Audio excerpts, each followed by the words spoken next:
My name is Sophie. I am the creator behind Sophie Art, and I am 25 years old. My artistic occupation, I currently do scientific illustrations and wildlife and botanical art in watercolor or in graphite pencil or a variety of other materials as a freelancer. However, I am also a full-time master's student at Columbia University, getting my master's degree in public health. I'm very interested in health communication, so how we can merge art with health and meld those together to figure out a way to best communicate and reach audiences across the United States, across the globe potentially. So really interested in how we can bring visual communication to the sciences.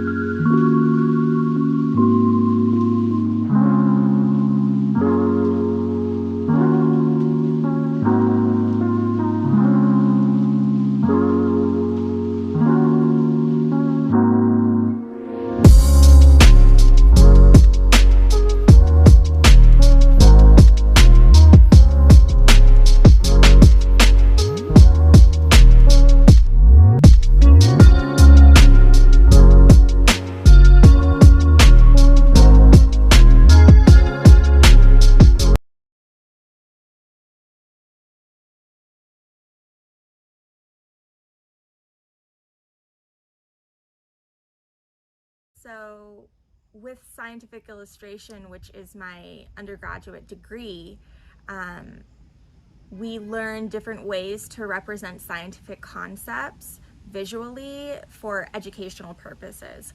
So for example, let's say that you want to illustrate to somebody the way that, let's say, your knee bends, or how your patella, your knee bone, works and moves as you're bending your knee or your leg per se. And so that would be my job as a scientific illustrator to illustrate that in a way that makes sense to the viewer, right? So it could be a complicated process to understand without really having a visual for it.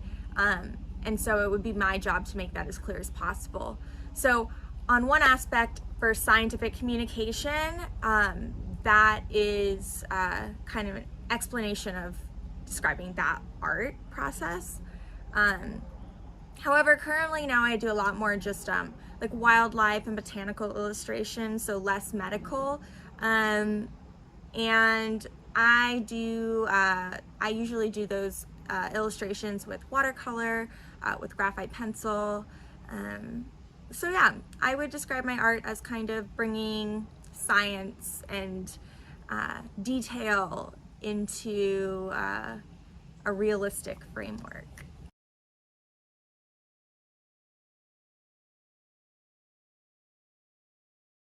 The detail that people usually don't see in an everyday walk of life, So, for example, I really enjoy illustrating insects, and that is because a lot of the time, the first instinct if you see a bug, let's say like you see a beetle, you're not gonna want to get up close and personal with that beetle. You're not gonna want to touch it. You're probably going to walk in the other direction away from it.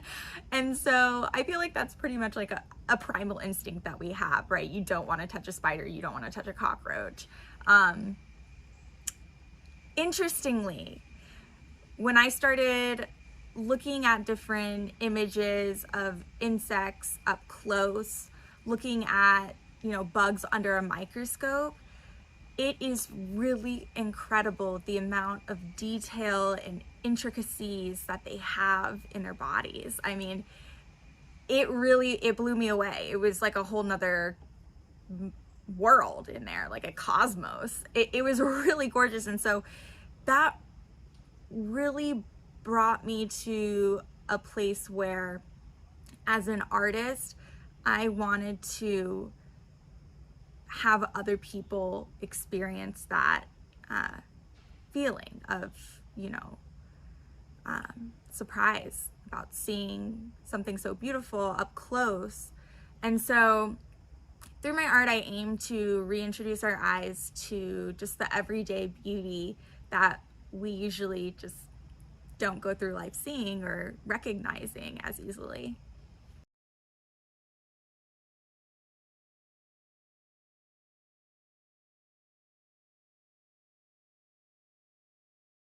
I mostly did a lot of anatomy and physiology classes, but I did take some biology classes, which were really rewarding and informed a lot of my artwork.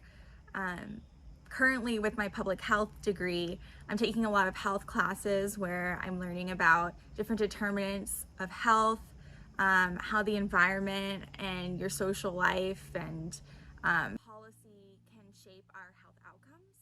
And yeah, it really does help to inform my interest in creating artwork, because I hope in the future as well, with my studies in health communication, that I can use visual arts to help people make healthier decisions and behaviors, or at least learn more about how to make healthier decisions.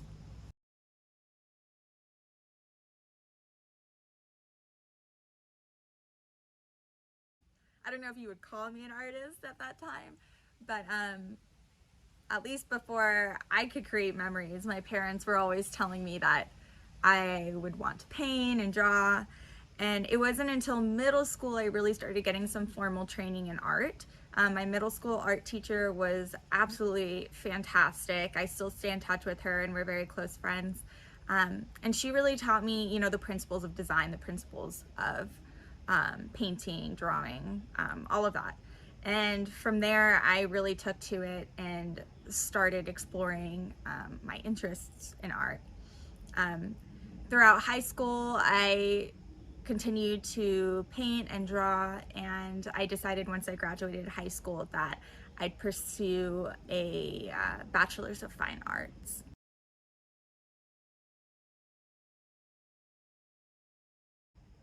When I sit down to paint or I sit down to draw, I get in this mode where I'm not thinking about anything else, and I'm just really it's meditative, and it's really great for for mental health, I'd say too. It makes me happy.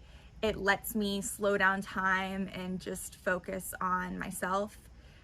It's really a form of self-care, I guess you could say. And so um, that really is one of my favorite things about the painting and drawing process, is that it's something for me to do for myself and feel calm and escape any stresses of the world.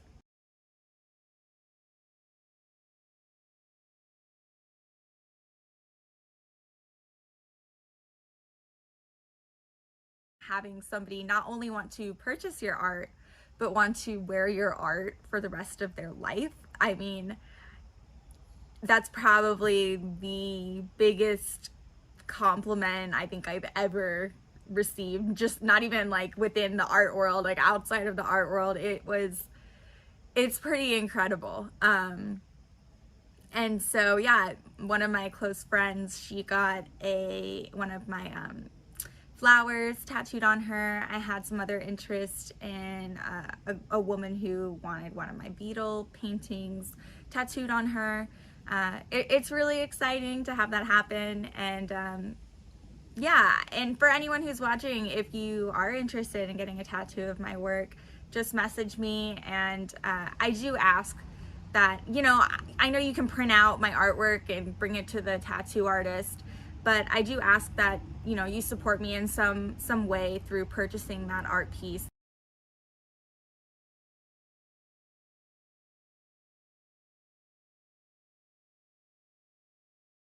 www.sophiebart.com, and the B is not just a B. It's B-E-E, like the bumblebee. So it's Sophie, B-E-E, art.com. You can also go onto my Etsy, Sophie B Art. I get a lot of orders from the Etsy there. I also have stickers for sale. I have postcards, pins, along with, of course, different sized art prints. And I also have an Instagram, Sophie B Art, a Pinterest, and a Facebook, Sophie B Art. So it's all consistent across the board. So if you see one Sophie B Art, then you can probably find me on other social medias as well.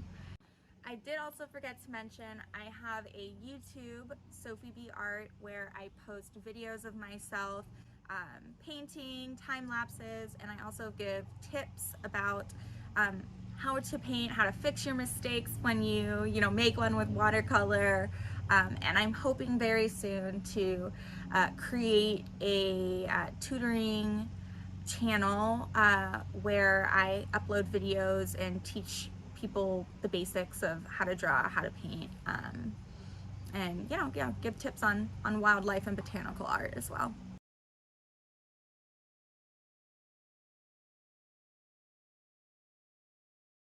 You do not have to meet a certain standard or whatever kind of definition you have in your head of what good art is.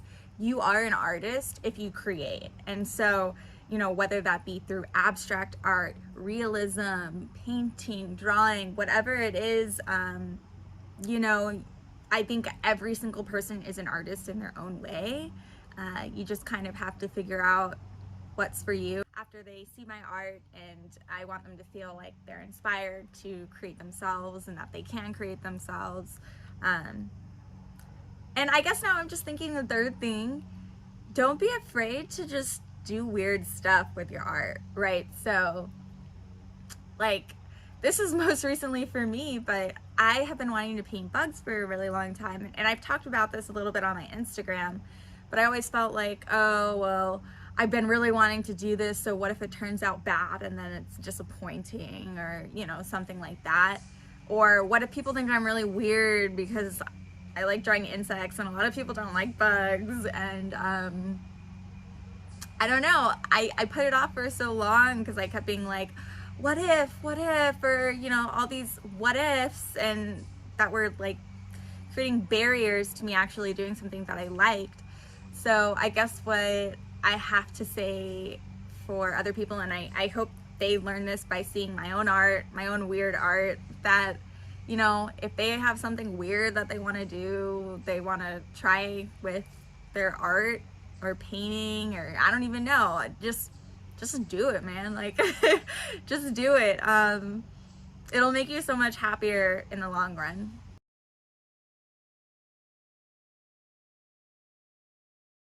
I recently found this out. So I got a commission for a pug illustration in watercolor. And I was really excited about it because I love pugs and I hope to own a pug one day. And I was looking up cool facts about pugs, and I figured out, well, I read that a group of pugs is called a grumble, which is probably the cutest thing ever. So, fun fact.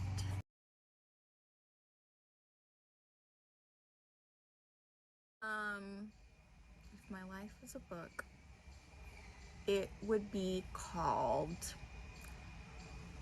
The Adventures of Illustrating Weird Things. I don't know. The Adventures of Making Weird Things Cool to Look at. Or The Adventures of Making Weird and Confusing Things Less Confusing or easy to understand.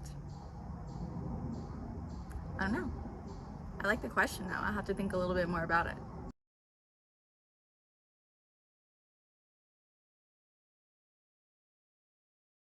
I talked about all my social medias. I talked about my website.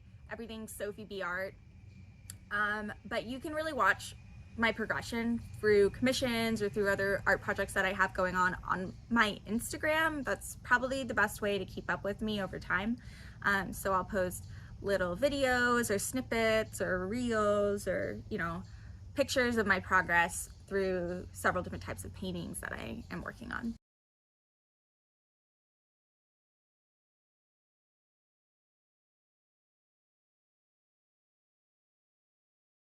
First of all, I want to know what the definition of struggling artist is. If you feel like you're struggling because your art is not where you want it to be, advice I give for you is just keep pushing forward. Even for me, like I always have a goal of where I want to go and, you know, what like kind of techniques that I want to accomplish or master, I guess. So I would say just keep pushing through. It's really cool to find an artist who you look up to, who you want to get to their skill level, and just kind of watch their technique and how they paint. Even message them.